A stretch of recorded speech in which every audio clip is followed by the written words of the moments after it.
Hello प्यारे दोस्तों, आपका अपना यूट्यूब चैनल जनरल मैथ्स मस्ती में आपका स्वागत है। मैं हूं शिव शंकर कुमार और आज देखो ट्राइगोनोमेट्री त्रिकोणमिति का पाठ पढ़ा रहे थे। प्रश्नावली 8.1 का पहला का सॉल्यूशन कर दिए हैं। नहीं देखे हैं तो पिछले वाले वीडियो को देख लीजिए। अब अगला क्वेश्चन दूसरा का देखिएगा। दूसरा का क्वेश्चन क्या करता है प्रश्नावली 8.1 में। दूसरा क्वेश्चन है कि आकृति tan p minus cot r का मान पूछ रहा है। tan p minus cot r का मान पूछ रहा है। बोला कॉट r का मान ज्ञात कीजिए, मान ज्ञात कीजिए, मान ज्ञात कीजिए, यही बोल रहा है। ठीक है। tan p minus cot r का मान ज्ञात कीजिए और यहाँ पे फिगर दे दिया है। फिगर आकृति दिया हुआ है बुक में आकृति दिया हुआ है। ये है, ये ऐसे दिया हुआ है P Q R, P Q R, P Q R 12, 13 और इधर ये बचा हुआ है। अब देखिएगा tan p minus cot r का मान ज्ञात करने के लिए बोल रहा है। तो समझना यहाँ पर देखिए 90 डिग्री का कोण बनता है, तो इसके सामने वाली भुजा कर्ण कहलाता है और ये लंब कहलाता है। आधार बराबर क्या होगा, जो फार्मूला निकालना है। हल करेंगे तो लिखेंगे चूँकि दिया हुआ है, चूँकि दिया हुआ है, दिया हुआ है, चूँकि दिया हुआ है, क्या दिया हुआ है, त्रिभुज पी क्यू आर में, त्रिभुज पी क्यू आर में जहाँ पी क्यू बराबर दिले है 12 सेंटीमीटर, पी आर बराबर दिले है 13 सेंटीमीटर और निकालना है पी आर बराबर 13 सेंटीमीटर। तो इसीलिए निकाल लो क्यू आर बराबर, तो क्यू आर बराबर अंडर रूट पी आर का स्क्वायर में से कर्ण के स्क्वायर में से लंब का स्क्वायर क्या करेंगे, घटा देंगे। तो देखो पी आर कितना है, पी आर 13 है, 13 का स्क्वायर माइनस पी क्यू कितना है 12, 12 का स्क्वायर। फिर देखो यहाँ से करेंगे 13 का वर्ग 169 माइनस 144। फिर करेंगे तो 9 में से 4 गया 5, 6 में से 4 गया 2, यानी कि इतना बराबर 5 सेंटीमीटर आ गया। यानी कहने का मतलब क्यू आर बराबर 5 सेंटीमीटर, क्यू आर बराबर 5 सेंटीमीटर हो गया। ठीक है, क्यू आर बराबर 5 सेंटीमीटर। अब देखो क्या पूछ रहा है। अब प्रश्न से चलते हैं, प्रश्न से देखना, पहले चीज़ों को समझना है। जो दिया हुआ था लिख दिए, जो नए निकला था उसको निकाल दिए। प्रश्न में पूछ रहा है tan p minus cot r का मान, tan p minus cot r का वैल्यू पूछ रहा है, माइनस कॉट r का वैल्यू। p पर थीटा बन रहा है तो इसके सामने वाली भुजा लंब कहलाएगा। तो लंब पी क्यू बराबर कितना है 5 है, 5। तो tan p यानी लंब बटा आधार, तो लंब कितना क्यू आर बटा आधार कितना लंब बटा आधार P Q minus cot R, यहाँ पर थीटा बन रहा है तो इसके सामने वाली भुजा लंब आधार, आधार बटा लंब, आधार बटा लंब, आधार कितना क्यू आर, लंब कितना पी क्यू, क्यू आर कितना है 5 और पी क्यू कितना है 12 माइनस क्यू आर कितना है 5 और पी क्यू कितना है 12। कट गया तो कितना बचा 0। इसका आंसर कितना आएगा 0 आएगा। ठीक है, इसका आंसर 0 आएगा। आप लोग ध्यान से देखिए और उतार लीजिए। यहाँ पर tan p माइनस क्वार्टर का मान ज्ञात करने के लिए बोला था, आकृति दिया हुआ था, जो दिया हुआ था लिख दिए। दिया हुआ है त्रिभुज पी क्यू आर में जहाँ पी क्यू बराबर इतना, पी आर बराबर निकाल दिए और tan p माइनस क्वार्टर का वैल्यू निकाल दिए। ठीक है, समझ में आ गया ना। चलिए अगला क्वेश्चन चलते हैं। अगला क्वेश्चन देखिएगा।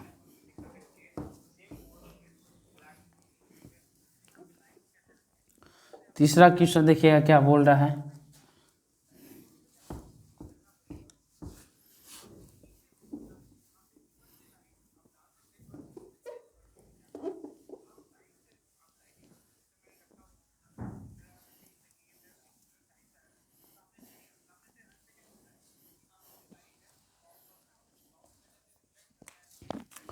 तीसरा क्वेश्चन देखिएगा क्या बोल रहा है। तीसरा क्वेश्चन बोल रहा है कि यदि साइन ए बराबर 3/4, यदि साइन ए बराबर 3/4 तो कॉस ए tan ए का मान ज्ञात करें। देखिए सब जगह ए है तो फिगर बना भी सकते हैं, नहीं भी बनाएंगे, कोई दिक्कत नहीं है। समझ में आ रहा है ना। देखिए यहाँ पे है, यहाँ पे है, यहाँ पे है, सब जगह सेम है तो कोई दिक्कत नहीं है।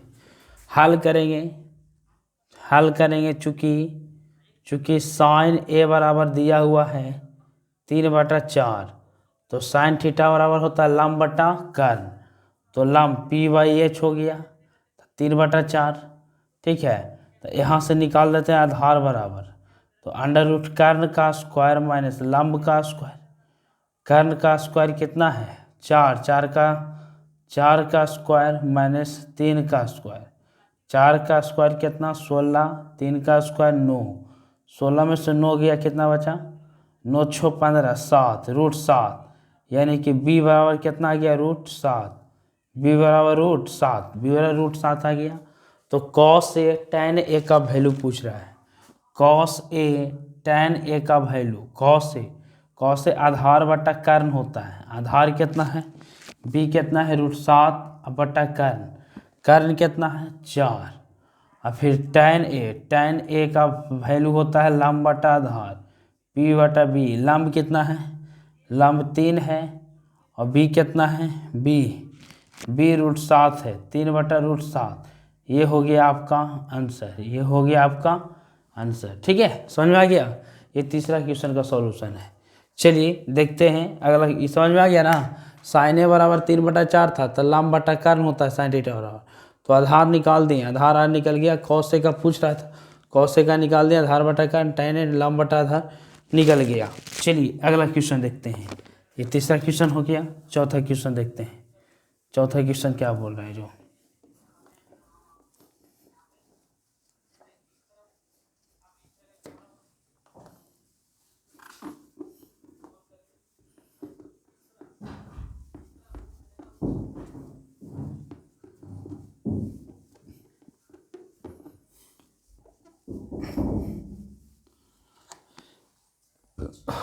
चौथा क्वेश्चन देखिएगा। चौथा क्वेश्चन दिले है यदि 15 cot a बराबर 8, यदि 15 cot a बराबर 8 हो तो साइन ए और सेक ए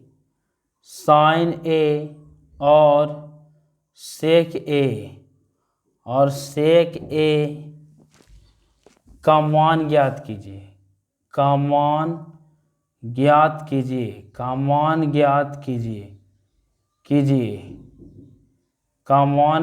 कीजिए।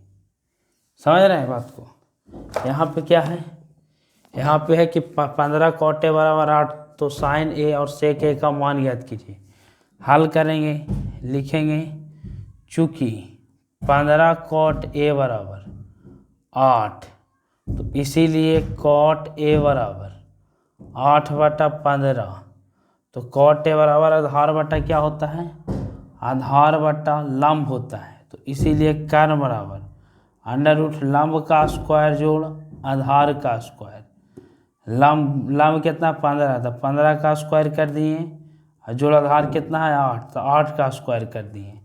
अब 15 का वर्ग होता है 225, और 8 का वर्ग होता है कितना 8 × 8 = 64। तो हल करेंगे 5 4 9 6 2 8 2, 17 का वर्गमूल 17 का वर्ग 209 7 49 7 14 7 49 हाँ ठीक है 17, यानी कि कर्ण बराबर आ गया 17 सेंटीमीटर मान लेते हैं, नहीं कुछ दिले है तो प्रश्न से चलते हैं। प्रश्न में क्या बोल रहा है, प्रश्न में पूछ रहा है छोटो कि साइन ए का वैल्यू, साइन ए, तो साइन ए बराबर जानते हैं कि लंब बटा कर्ण होता है, तो लंब कितना है, लंब आपका 15 है, 15 बटा कर्ण कितना है, कर्ण 17 है। फिर पूछ रहा है सेक ए का वैल्यू, सेक ए तो सेक ए कॉस ए का उल्टा होता है, तो कर्ण बटा आधार होता है। कर्ण कितना है 17 और आधार कितना है, आधार कितना है 8, यानी 17/8। ये हो गया आपका आंसर। ठीक है, तो बढ़िया से देख के उतार सकते हैं आप लोग, चीज़ों को समझ सकते हैं। ठीक है, 15 cot a बराबर 8 था तो साइन ए सेक ए का वैल्यू पूछ रहा था। चूँकि 15 cot a बराबर 8 और cot a बराबर आधार बटा लंब, यहाँ से कर निकाल दिए और फिर जैसे था प्रश्न में उसे कर दिए। ठीक है, अगला क्वेश्चन देखिएगा क्या बोल रहा है। ये तीसरा क्वेश्चन था, चौथा क्वेश्चन देखना है। चौथा क्वेश्चन क्या बोलता है।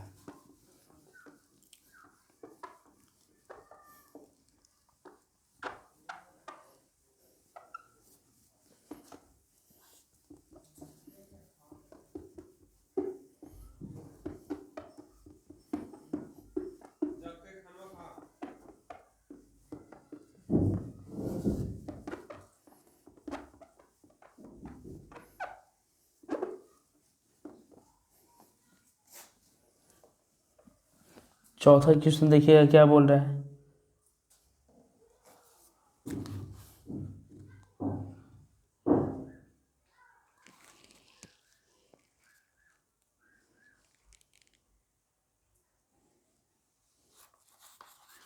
चौथा क्वेश्चन बोल रहा है कि यदि 15 cot a बराबर 8, चौथा क्वेश्चन बोल रहा है कि 15 cot a बराबर 8। ठीक है, हो तो साइन ए और सेक ए का मान पूछ रहा है। साइन ए और सेक ए का मान पूछ रहा है। साइन ए और सेक ए का मान पूछ रहा है, यही ना। हाँ, साइन ए और सेक ए का मान पूछ रहा है। ये चौथा क्वेश्चन है। हाँ, ये चौथा तो हल कर दिए जी। तो इसमें भी कुछ नहीं करना है, हिंट दे देते हैं। लिख देना cot थीटा cot a बराबर 8/15, तो आधार बटा लंब, फिर यहाँ से क्या निकालना, फिर बना देना। ये होमवर्क में दे देते हैं, आप लोग को बना के दिखाइएगा। आंसर कमेंट करके बताइएगा इसका आंसर। ठीक है, बाकी पाँचवा क्वेश्चन हम सॉल्व करते हैं। ठीक है, पाँचवा क्वेश्चन सॉल्व करते हैं। पाँचवा क्वेश्चन क्या है, जो पाँचवा क्वेश्चन समझना।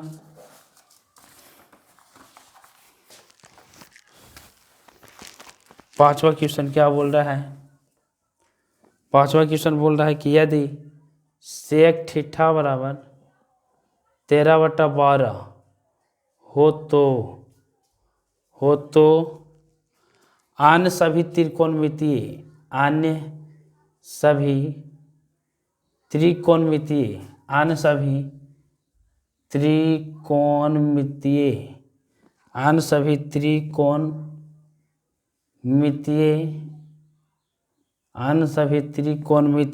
अनुपात परिकलित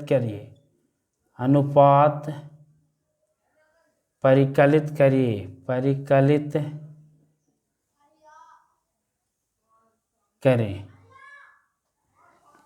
ये क्वेश्चन है। ये क्वेश्चन कहने का मतलब क्या है कि यदि सेक थीटा बराबर 13/12 है तो अन्य सभी त्रिकोणमितीय sign A, cos A, tan A का वैल्यू पूछ रहा है। हल करेंगे, लिखेंगे चूँकि सेक थीटा बराबर 13/12 है, तो इसीलिए सेक थीटा बराबर जानते हो कर्ण बटा क्या होता है, कर्ण बटा आधार, मैंने 13/12। तो इसीलिए लंब बराबर, तो लंब बराबर √ कर्ण का स्क्वायर और माइनस में आधार का स्क्वायर। तो कर्ण कितना है 13 का स्क्वायर माइनस में 12 का स्क्वायर। 13 का स्क्वायर 169 और माइनस में 12 का स्क्वायर 144। 9 में से 4 गया 5, 6 में से 4 गया 2, यानी 5 आ गया 5, यानी लंब बराबर 5 सेंटीमीटर। ठीक है, यहाँ से आपको निकालना है साइन थीटा का वैल्यू निकालना है। साइन थीटा लंब बटा कर्ण, तो P/H हो गया। लंब कितना 5 और एच कितना है 13। कॉस थीटा का वैल्यू निकालना है। कॉस थीटा और आधार बटा कर्ण, आधार कितना है, बी कितना है, बी 12 है, और कर्ण कितना है, एच कितना है, एच 13 है। tan थीटा वाला निकालना है तो लंब बटा आधार, लंब बटा आधार, लंब कितना है 5 है, आधार कितना है, आधार 12 है। ठीक है, बाकी जस्ट इसका उल्टा, जैसे कॉसेक थीटा, साइन के उल्टा कॉसेक होता है, तो कॉसेक थीटा डायरेक्ट इसको उलट के लिख दो 13/5, क्योंकि होता है कर्ण बटा लंब। कॉस का उल्टा sec theta, sec theta direct लिख दो 13/12। ठीक है, tan का उल्टा कॉट होता है, कॉट थीटा वाला डायरेक्ट लिख दो 12/5। समझ में आ गया ना, ये इस तरीका से बनेगा। समझ में आ गया। अन्य सभी त्रिकोणमितीय अनुपात यानी total sine theta, cos theta, tan theta और कॉसेक सेक कॉट का वैल्यू पूछ रहा था। चूँकि सेक थीटा वाला दे लिया था, सेक थीटा वाला आधार बटा का कर्ण बटा आधार होता है, लंब निकाल दिए, फिर जैसे था उसे हम कर दिए। ठीक है, ये हो गया आपका 5 नंबर के लिए। ठीक है, तो इसी के साथ हम विदा लेते हैं, बाकी मिलेंगे अगले वीडियो में। तो बहुत धन्यवाद।